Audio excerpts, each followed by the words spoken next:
Robert. Yo, what's shaking AC? Oh, not much. What's going on with you? Well, you know what? I'm just enjoying the wind blowing through my hair. I'm preparing for like a modeling job, probably. Anyways. Yeah. Listen, I was just reflecting on these Play Bigger performance groups that you created that I'm a part of. Wait. Do you What? remember when we were brainstorming what we were going to call them before we came up with Play Bigger performance groups? And you were like, what about Red Thunder? Because I wear red and like it's the brand color. Yeah. Red Thunder. I think there was like a logo of like red lightning that was striking, and like this massive tiger or cat was just jumping out and Yeah. like claw out of the screen. And then I brought it to the team, and everyone's like, yeah, no, I don't think so. Maybe not. So we landed on stop that. Yeah, we love your big thinking, but so Play Bigger performance group that we just did this morning, with our small cohort of franchisors. Yeah, there's so much value that comes out of these things, and we always talk about so many important issues, and it's issues that we go through ourselves, but sometimes it's also issues that affect an entire industry or entire market, and one of the recent things that we were talking about, just the one that we had earlier, was about the struggle that a lot of companies, specifically in the US right now, are experiencing with staffing. Now, I know that we just did a rant about this last week, but as the week went on, I found that this is a much bigger issue than I had initially been led to believe. That this is a massive problem. To me, it was just like, I feel like we need to talk about this. Like, we need to rant about it. Yeah, well, I think it would be good for us. First of all, I'm going to backtrack a little bit here and say that, this Play Bigger group, I am so blown away by how it has gotten to the point where people will, in this, small group of 5, will open up about their challenges. And if people don't, if entrepreneurs and franchisors don't open up like this, they're going to hit a lot of roadblocks. So whatever it is, you need a forum of some sort to have others that you can speak to about these deep challenges when they come. And half of it is the technical solution to the challenge, but the other half is the mindset. I would you agree that, people come to this Play Bigger group and often they're like, they're bummed out, and it's like, well, what's going on? And then we get into their challenge. And by the end, they're like, they feel empowered. They feel like they've got some solutions and insights to take forward into what they're trying to solve. So that's what I feel like really happened today. It's almost like magic. Yeah, I think people come to these groups because like we're friends, Yeah. You could put on a shiny face to your franchise partners and to your staff and to your family and all that sort of stuff. But sometimes you just need somebody who's probably going through the same struggles that every entrepreneur goes through, just to be like, hey, listen, man, I need a hand, Yeah. Like, okay, yeah. we'll come up with crazy ideas.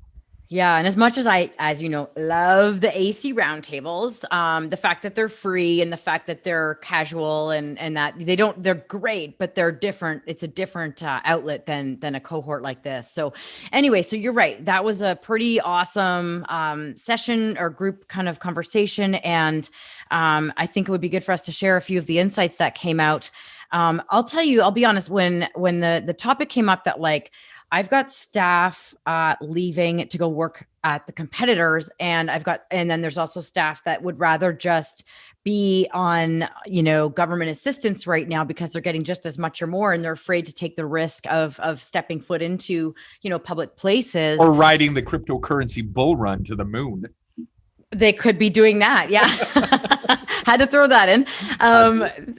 So, but when I hear that, I'm like, there's a few things that went through my mind. And one of them was, have you asked them? And I think that's where we ended up. That was sort of the starting point. And then as a group, we all built on that. And I think we can share this with people that as a technique that kind of comes down to great leadership. If you're dealing with, people leaving, or you're feeling threatened that they may leave, or that I would say, rally them together. And I was afraid, I will admit, I was afraid to bring this into the conversation because I thought everybody would say that's too risky. And I was like, okay, don't shoot the idea down. Please just listen with your mind open. Yeah, don't shoot the idea, shoot the messenger. Yeah, thank goodness I'm on Zoom. Can't shoot me. But I was like, what if you were to bring them together and ask them, hey, what motivates you? Or do it individually. I like the group stuff because you like people love collaboration, but like find out individually, like, is it money? Is it 2 weeks vacation? What is the thing that, would motivate you to stay? Is it praise? Is it team building? What is this? What is it that you would make you want to stay here and not leave? Like I would literally ask them that, as transparent as that is and as scary as that is.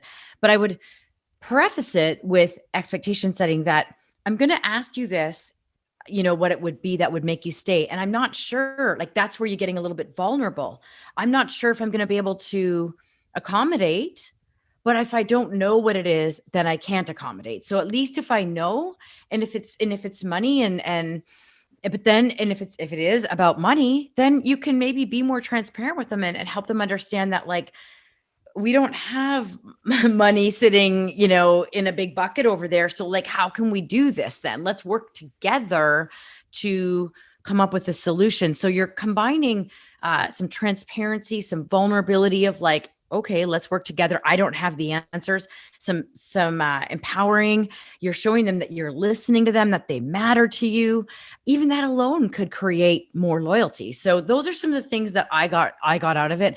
I'm sorry. One last thing here is I really loved when one of the fellow members of the group talked about the purpose and tapping into that purpose and helping the employees or team members all rally around that purpose. And one of the franchisors that is dealing with this challenge quite immensely, it said, they don't work for me. They work for a cause. And I was like, oh my gosh, you need to be talking about that. So yeah, what did you get out of it? Well, I think you that's so important what you said. Like, I don't know what word to use to describe all of that stuff. Like, you're being vulnerable, you're asking for help, you're asking for guidance, all this sort of like leadership. There we go. That's the word. But but I guess where I was going with that is that you can't be like, you're not asking for help, you're showing that you need help, because if you just go in and say, please tell me what I can do to pay you. Okay, or to pay you more. They can tell you that. But if you convey to them somehow that you're actually trying to figure out a way to pay them more, they take it more as like you're working at this together, right? I say this all the time, right? Love is a verb. You have to show that you love somebody. Ideas don't build businesses. It's the elbow grease or the effort that builds it. So if you're going to come into a meeting and say, I'm being vulnerable, I'm telling you all the things that I've done wrong, and you convey it in such a context that they know that you leave and you're thinking, okay, I put it all on the line. Hopefully now they'll just listen to me and they'll stick it out. That's not going to work. Doesn't work like that. Yeah. I think people don't always understand vulnerability isn't about, it's not a show. It's helping, it's letting people know, I don't know the answer right now. I'm confident though that we'll figure it out.